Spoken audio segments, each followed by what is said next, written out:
ونروح بعد كده للمركز العاشر مع أحد أبرز أفلام الأنمي اللايف في العصور القديمة، كينجدم، اللي بدأت الفكرة كمانجا من 2006 ومستمرة إلى اليوم، والأنمي بتاعه بدأ من 2012 ومستمر برضه، ونزل في 2019 فيلم بنفس الاسم تزامنا مع مسلسل أسطوري كوري بنفس الاسم برضه. بس القصة مختلفة تماما عن المانجا والفيلم الياباني، بل أفضل بمراحل بسبب فكرة الزومبي اللي فيه اللي انتشر كوباء أنا سرحت بعيد عن الموضوع. المهم بأن فيلم المركز ده عرض في 2019 وحقق نجاحات كبيرة من ناحية الجوائز والعوائد اللي عدت $50 مليون، وبسبب النجاح الكبير ده اتعمل له فيلم تاني في 2022، وكمان في فيلم تالت هيتعرض قريب خلاص في 2023.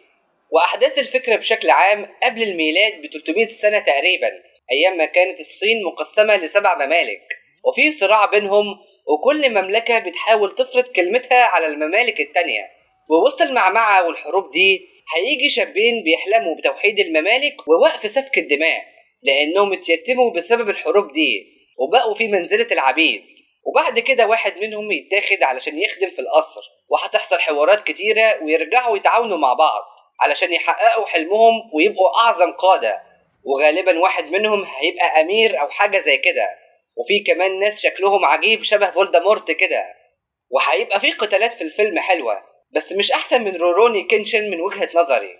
ده غير هيبقى في حروب وأجواء حماسية، اللي الأنمي بتاعه يصنف كأقوى أنمي عصور قديمة على الإطلاق. والفيلم على حد علمي نضيف، بس فيها الفاظ شمال ومناظر عنف ودموية، فوجب التنويه.